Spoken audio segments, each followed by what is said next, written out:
En lo alto de los Alpes, los árboles se encuentran bajo un grave estrés ambiental. De hecho, estos se encuentran en la línea de árboles, lo cual significa que no pueden vivir a mayor altitud. Un espectáculo idílico, pero hoy en día, en estos áticos forestales, las cosas no andan demasiado bien. No me estoy muriendo de la enfermedad de las alturas. Solo estoy tumbado de espaldas realizando la prueba del ácido para determinar la salud de los árboles. Miremos hacia arriba, hacia la bóveda formada por las copas de los árboles. La lluvia ácida está en el aire, pero por supuesto la lluvia ácida es tan natural como largo es el día, parte de uno de estos grandes ciclos que hace girar este mundo vivo. El ciclo del azufre.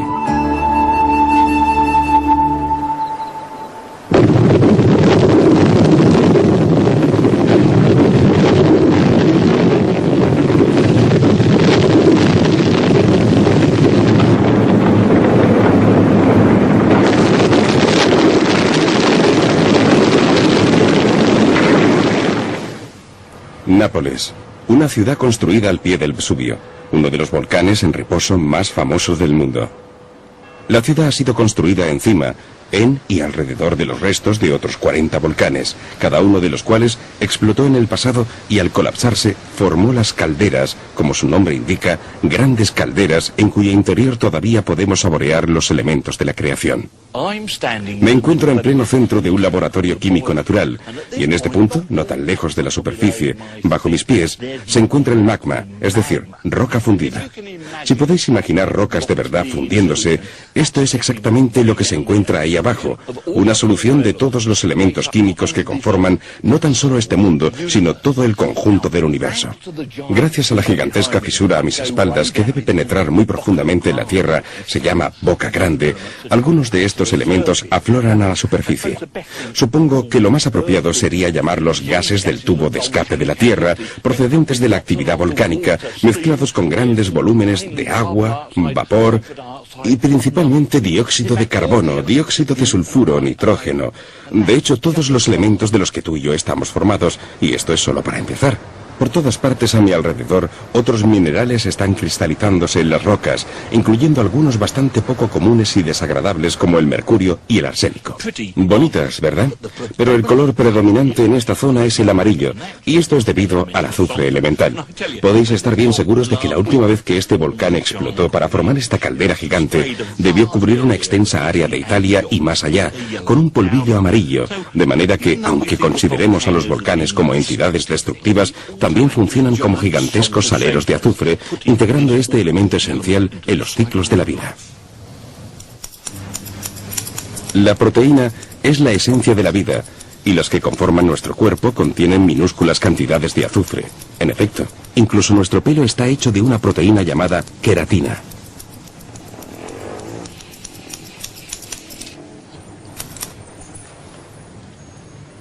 Si no fuera por el azufre de mi pelo, no se rizaría ni se mantendría erguido. De hecho, me caería en la cara, lacio y sin vida. Fantástico. Bene, grazie. Mille grazie. Y mille grazie también al azufre. Si os cuesta creer que el pelo contenga azufre, pensad en el olor tan acre que desprende cuando se chamusca, debido en parte al azufre. Y si no fuera por el azufre, las membranas sinoviales de mis miembros me derrumbaría. No podría hablar con las manos, no podría ser David Bellamy. Y si no fuera por los puentes de sulfuro en las proteínas que forman mis músculos y mis enzimas, enlaces que les dan a las proteínas una forma especial para que puedan funcionar correctamente, mi cuerpo empezaría a caerse en pedazos, me encontraría en bastante mal estado.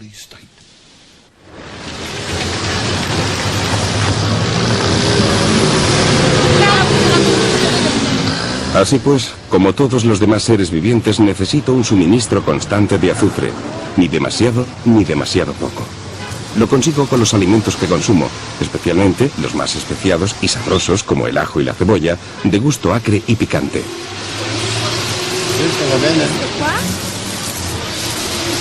Sì, questo forse va bene, ecco. Sì. Quello è ancora più bello.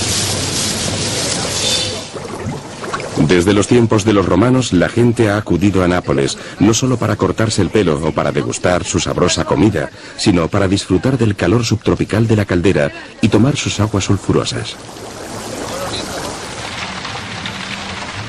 Hoy en día, existe un moderno instituto de hidroterapia donde se administran de varias formas distintas los beneficios de estas aguas sulfurosas.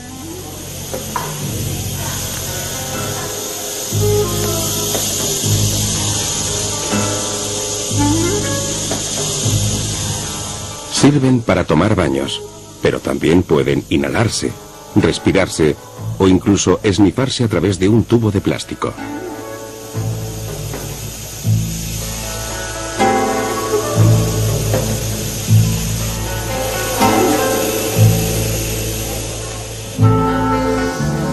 Un tratamiento que tenía que probar era un baño de barro volcánico, que combinado con la hidroterapia de aguas volcánicas tan ricas en minerales, alivia a los que sufren de enfermedades tales como el reumatismo y la artritis.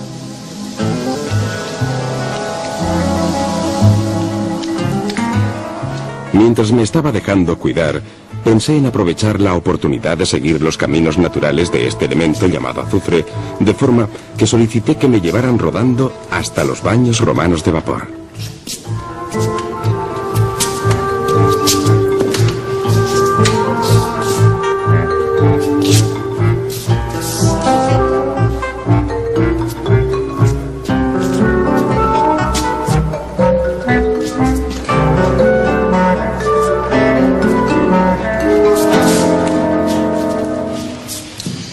Maravilloso, lo más relajante que haya probado jamás. Y también es muy benéfico para los megabillones de bacterias que viven en mi envoltorio de barro, algunas de ellas con el maravilloso nombre de Solfolobus acidocaldarius, o bacteria consumidora de azufre que vive en los barros ácidos de la caldera.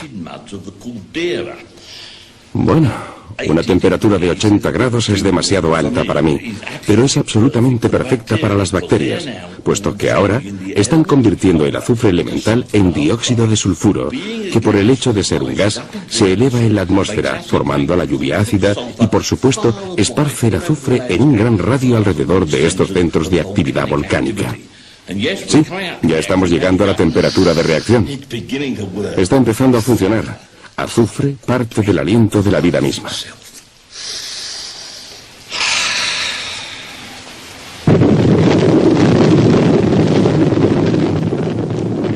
Los volcanes y la actividad volcánica realizan un trabajo muy importante, inyectando azufre en la atmósfera y por lo tanto en los ciclos de la vida. Sin embargo, hay pocos volcanes y se encuentran muy espaciados, al igual, gracias a Dios, que sus erupciones. El dióxido de sulfuro es muy soluble, por lo que una vez liberado no tardará mucho en ser arrastrado hacia el mar. En su camino encontrará cierto número de estaciones de reciclaje del azufre y ninguna tan importante como los estuarios, estratégicamente repartidos por todo el mundo. 40.000 plumíferos, todos ellos necesitados de azufre. Ya podéis pues imaginaros las colas en esta estación de servicio de azufre. Bancos de cieno en los climas más fríos y pantanos con manglares en los trópicos, ambos llevando a cabo el mismo trabajo. Sentar la base de un hábitat en el que la vida está gobernada por el ritmo de las mareas y la falta de oxígeno en el barro. Así pues, hasta las raíces de los árboles tienen poros para respirar. Algunos de ellos incluso crecen cabeza abajo.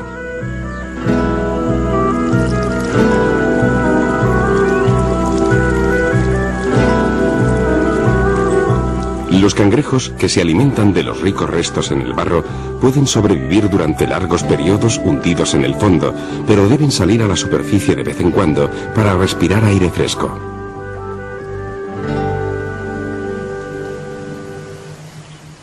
Pero, ¿quién podría reprochárselo? Aquí abajo, el olor es absolutamente repugnante. Huele a huevos podridos. El barro, en todas partes del mundo, es el hogar húmedo y sombrío de ejércitos enteros de bacterias que se nutren de los productos de la descomposición. Aquí abajo, en este barro, no hay nada de oxígeno, y por lo tanto, las bacterias producen sulfuro de hidrógeno y otros gases que reconducen a este elemento tan importante, el azufre, de regreso a los ciclos de la vida. Por lo tanto, los ecosistemas de los estuarios son partes clave del ciclo del azufre, al liberarlo de nuevo a la atmósfera bajo forma de gas. El viento arrastra parte de este azufre hacia la tierra, y otra parte acaba en el mar, donde contribuye al crecimiento del plancton.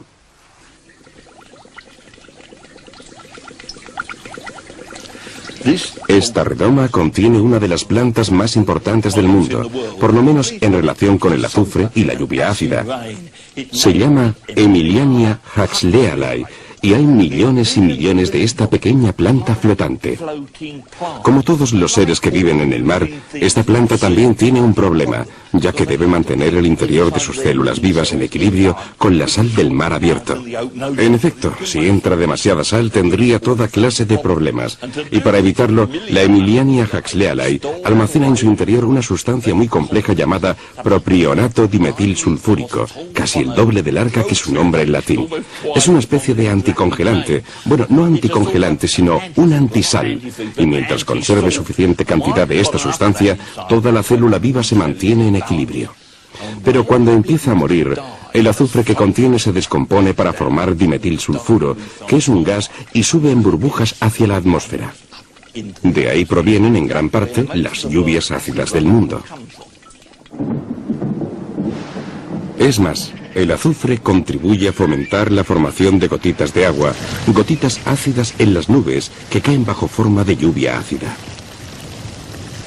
Sí, la lluvia ha sido siempre ligeramente ácida, transportando azufre por doquier en el mundo y en su camino contribuyendo a disolver partículas de roca que así liberan otros minerales en solución.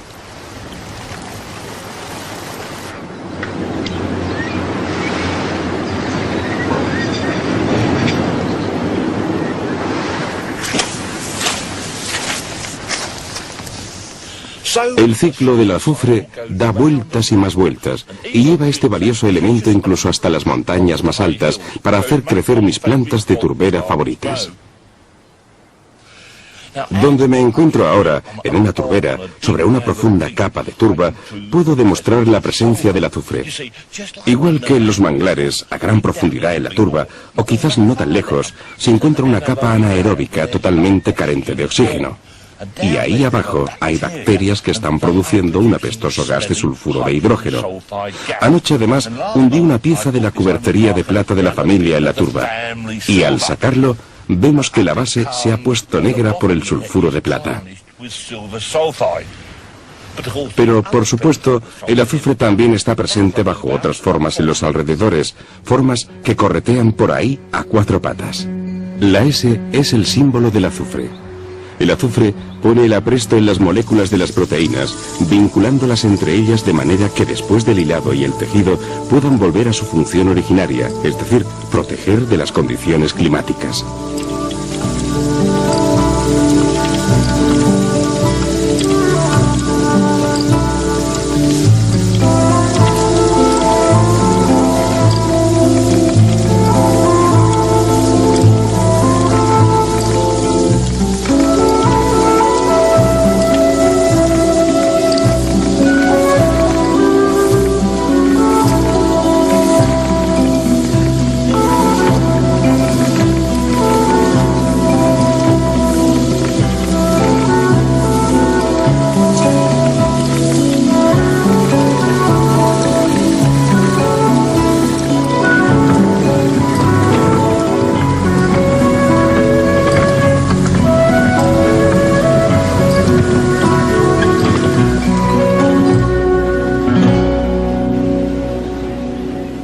Gracias a la magia del ciclo del azufre y la lluvia, que por naturaleza es siempre ligeramente ácida, nuestras plantas alpinas pueden crecer sin problemas casi en la cima de la montaña, como esta diminuta cola de caballo.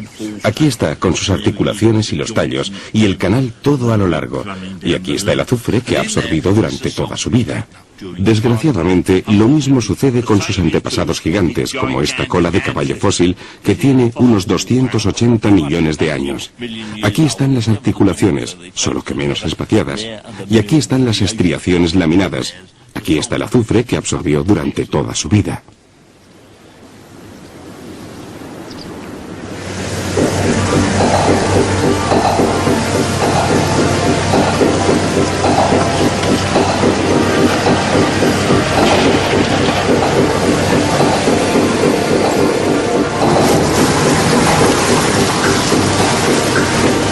El carbón está compuesto de material vegetal y por lo tanto contiene azufre, algunos tipos más que otros.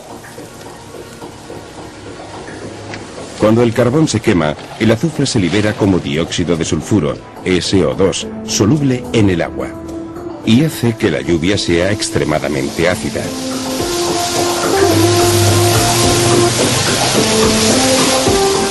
Con el mundo industrializado quemando más y más carbón cada año, y con otras fuentes de ácido como la gasolina, el petróleo y los procesos químicos, no es de extrañar que las cosas vayan mal, de manera cada vez más dramática.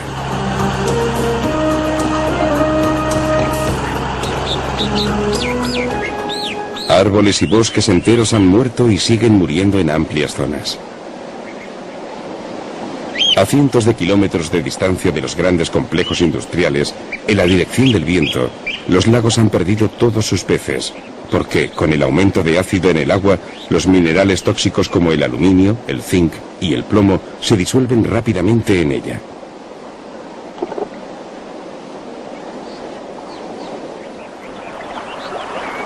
El ciclo del azufre está profundamente perturbado, y en nuestro mundo, partes del planeta están quedando destruidas por el exceso de ácido. No debemos olvidar que cualquier paisaje es como un gigantesco laboratorio químico de juguete, y que lo único que tiene cualquier paisaje para amortiguar, para neutralizar la acidez que le ataca, son ciertos minerales que se encuentran en la Tierra. Estos minerales solo pueden reponerse con la descomposición gradual de la roca viva, y por supuesto, se trata de un proceso extremadamente lento. Así pues, cualquier tipo de tierra a nuestro alrededor tiene cierta capacidad para neutralizar el ácido.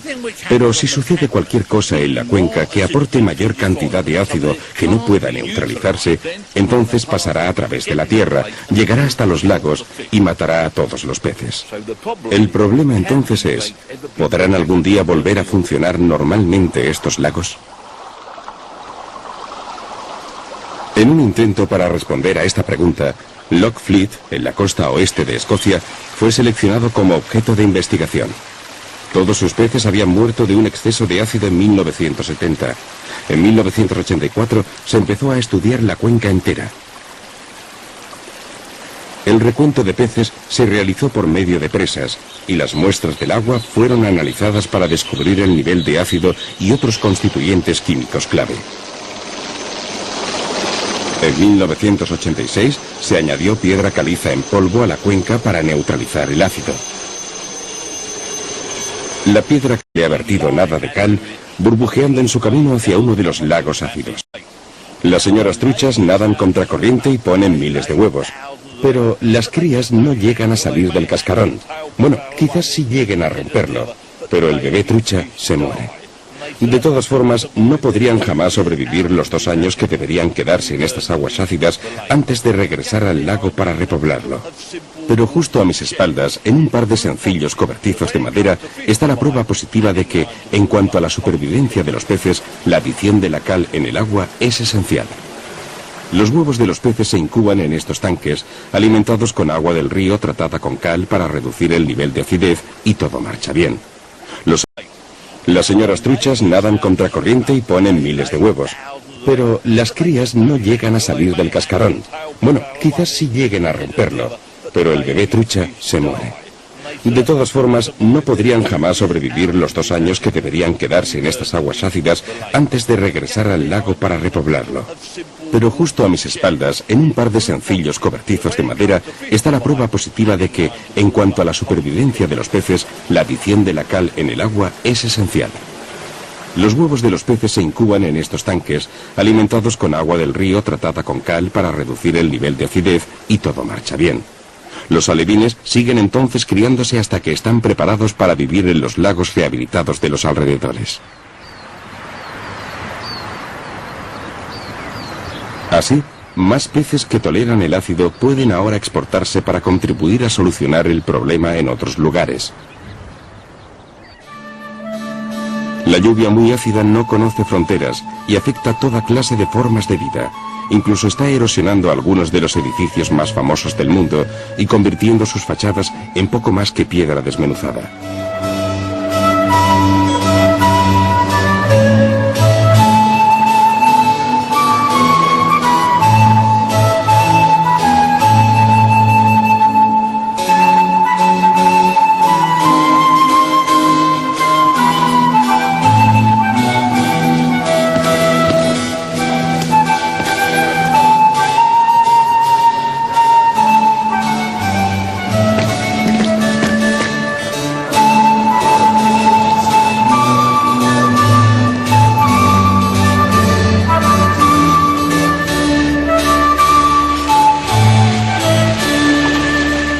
A diferencia de los turistas, que por lo menos pueden abrir sus paraguas, los edificios no cuentan con protección alguna contra la lluvia ácida.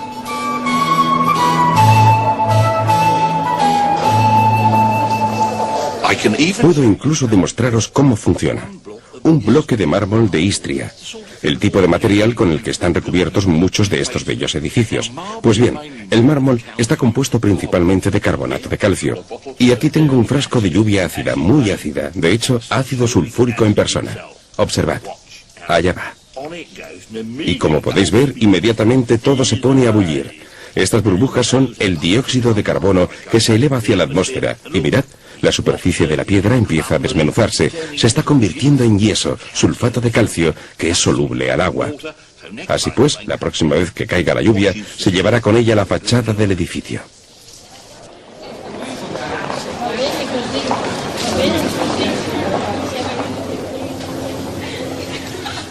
Un poco de azufre es bueno para nosotros, pero si absorbemos demasiado, empezaremos a tener toda clase de problemas.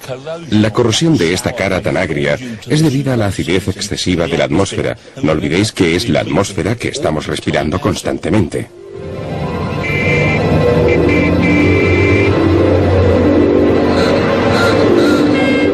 Cuando era pequeño, las nieblas tóxicas eran un sucio elemento de la vida londinense.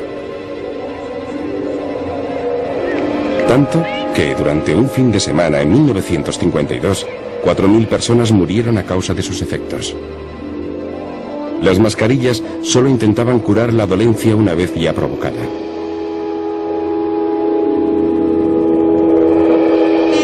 La niebla tóxica procedía del carbón sulfúrico quemado en nuestros hogares.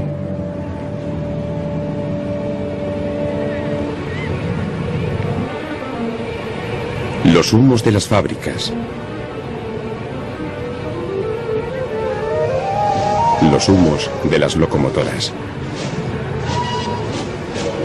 Era tan terrible que las protestas públicas llevaron a la implantación en 1956 de las leyes para proteger la limpieza del aire. El ecologismo estaba en camino.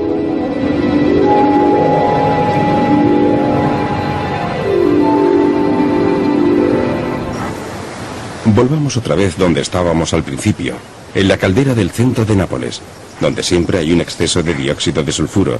Y mirad esos árboles. Están en perfecto estado de salud, ¿no es cierto? La razón es que todos ellos están enraizados en buena tierra volcánica, llena de cal. Una y otra vez, la naturaleza nos demuestra que debemos encontrar el equilibrio correcto. Y por fin, empezamos a seguir su ejemplo. A través del mundo pensante, gigantescas centrales eléctricas están siendo retroequipadas con sistemas para eliminar el azufre y limpiar así la atmósfera, como esta en Holanda.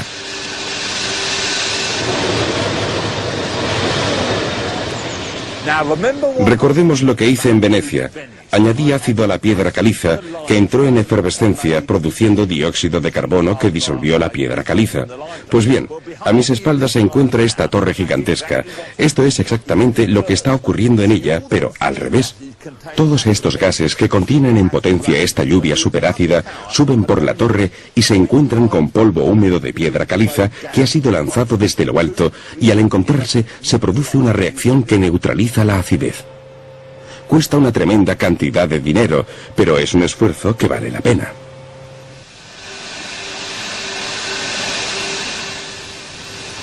Y el producto final, yeso. Y todo este azufre viene encerrado como sulfato de calcio, evitando sus efectos nocivos. Tampoco se desperdicia, puesto que es una materia prima para la industria del yeso, que produce materiales como el yeso para revocar paredes, la escayola y el pladur, con sus fantásticas propiedades aislantes.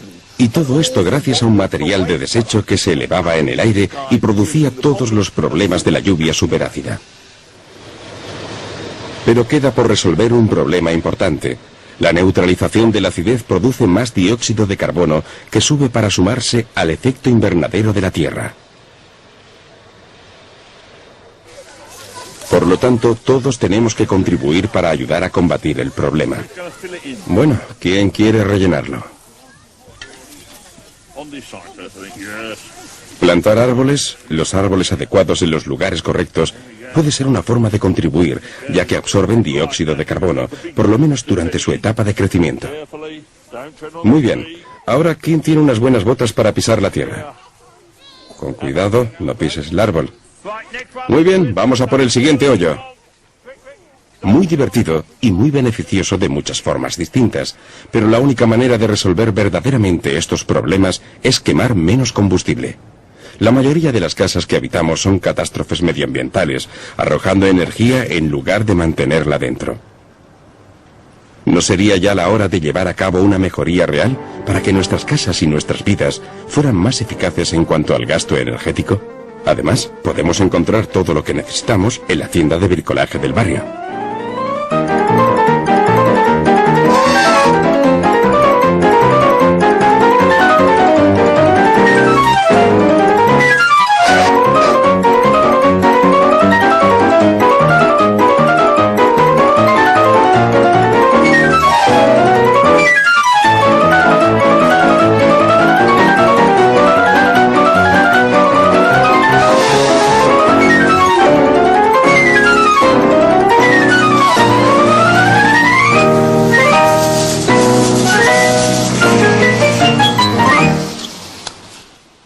Aquí está, un kit completo de bricolaje puntero para el ahorro de energía.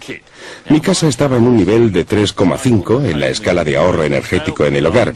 Una vez haya instalado todo este equipo, ¿qué nivel tendrá? Bueno, David, conseguirás un 5 en la escala de ahorro de energía doméstica nacional. ¿Solo un 5? ¿Con todo este gasto, todo este esfuerzo? ¿Y cuánto tardaré en amortizar mi dinero? Bueno, la instalación de todo este equipo debería quedar amortizada en 2 años. ¿Solo 2 años? Entonces debo estar ahorrando mucha energía. ¿Cuánta? Seguro que sí. Vas a ahorrar un 20% de tu consumo energético total. ¿Un 20%? No está nada mal. Un 20% de la factura del petróleo, un 20% de la energía que entra en mi casa y, por supuesto, podría ser que estuviera ahorrando tanto como un 20% del azufre que se disuelve en la atmósfera. Y, por supuesto, también tengo mi propia arma secreta, mis camisetas térmicas y mis calzoncillos largos, un verdadero ahorro energético personal. Pensad en ello. Por cada litro de gasolina o petróleo y cada megavatio de carbón que ahorramos, solucionamos los problemas del efecto invernadero y la lluvia superácida incluso antes de que se produzcan. Por supuesto, no todos podemos gozar de una residencia tan bonita como esta, calentada con los gases del tubo de escape del volcán, pero sí podemos hacer que nuestros estilos de vida tengan más en cuenta el ciclo del azufre.